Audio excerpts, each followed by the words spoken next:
महर्षि वशिष्ठ की क्षमाशीलता।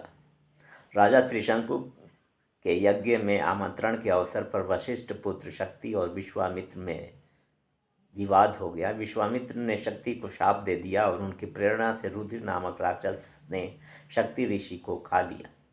महर्षि वशिष्ठ के दूसरे 99 पुत्रों को भी उसने खा डाला। महर्षि वशिष्ठ का एक पुत्र भी नहीं बचा।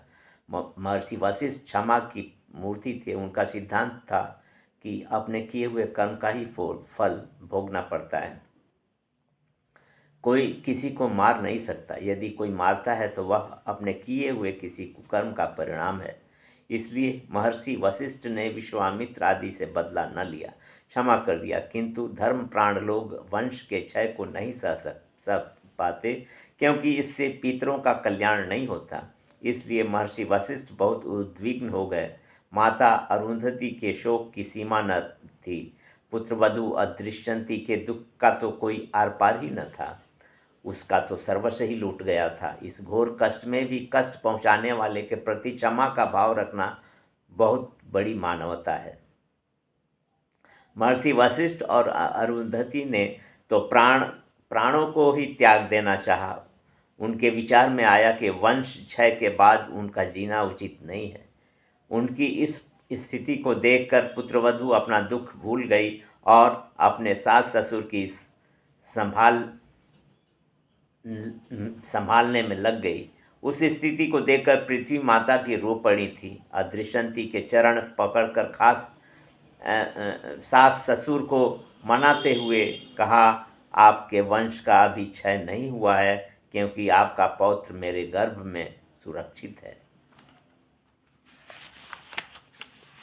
महर्षि वशिष्ठ और माता अरुंधति आश्वस्त हो गए, किंतु शोक और भय से व्यथित पुत्र वधू के कष्ट से वे दोनों पुनः रो पड़े।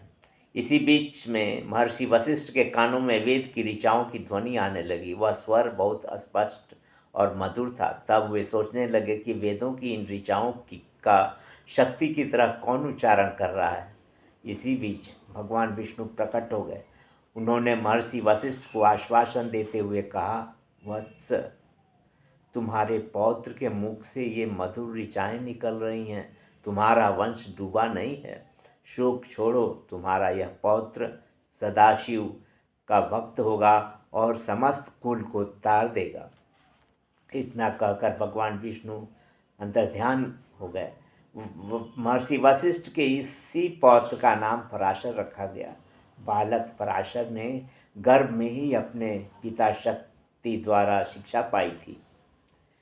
पृथ्वी पर आने के पश्चात बच्चे की दृष्टि से अपनी माता की हीनता छिपी न रही।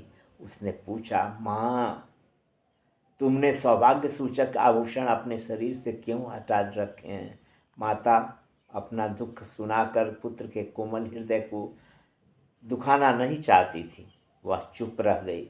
तब बच्चे ने पुनः पूछा, माँ, मेरे पिताजी कहाँ हैं? इतना सुनते ही अदृश्यंती के धीरज का बांध टूट गया। वह फूट फूट कर रोने लगी। तुम्हारे पिता को राक्षस खा गया। इतना कहकर वह मूर्छित हो गई। इस दुख स्थिति से महर्षि वशिष्ठ भी बेहोश होकर पृथ्वी पर गिर पड़े।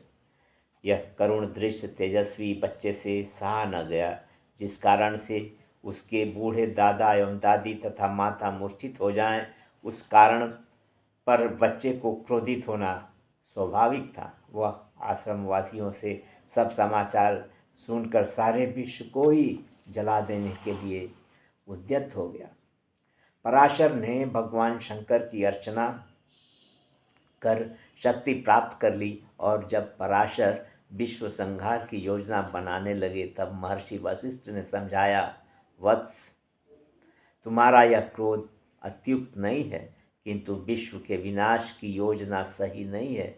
इसे त्याग दो, इसे छोड़ दो। यह बात बालक की समझ में आ गई, किंतु राक्षसों से उसका क्रोध नहीं हटा। उसने राक्षस सत्र प्रारंभ कर दिया। मंत्र की शक्ति से राक्षस अग्नि में गिर गिर कर भस्म होने लगे।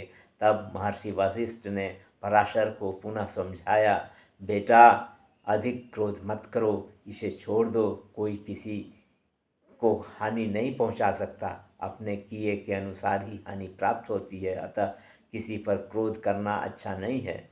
निर्दोष राक्षसों को जलाना बंद करो। आज से यह अपना सत्र ही समाप्त कर दो। सज्जनों का काम क्षमा करना होता है। पराशर ने अपने पितामह का आदर कर उस सत्र को समाप्त कर दिया। इस घटना से राक्षसों के आदि कुल पुरुष महर्षि पुलस्त्य बहुत प्रभावित हुए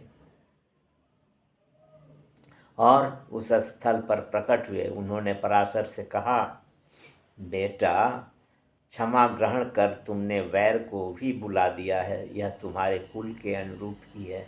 मैं तुम्हें आशीर्वाद देता हूँ कि तुम समस्त शास्त्रों को जान जाओगे और वरदान देता हूँ कि विष्णु पुराण के रचयिता होगे। मेरी प्रसन्नता से तुम्हारी बुद्धि प्रवृत्ति और निवृत्ति में निर्मल बनी रहेगी। महर्षि वशिष्ठ ने भी पुलस्त्य के इन वचनों का अनुमोदन करते हुए बालक को साधुवाद दिया।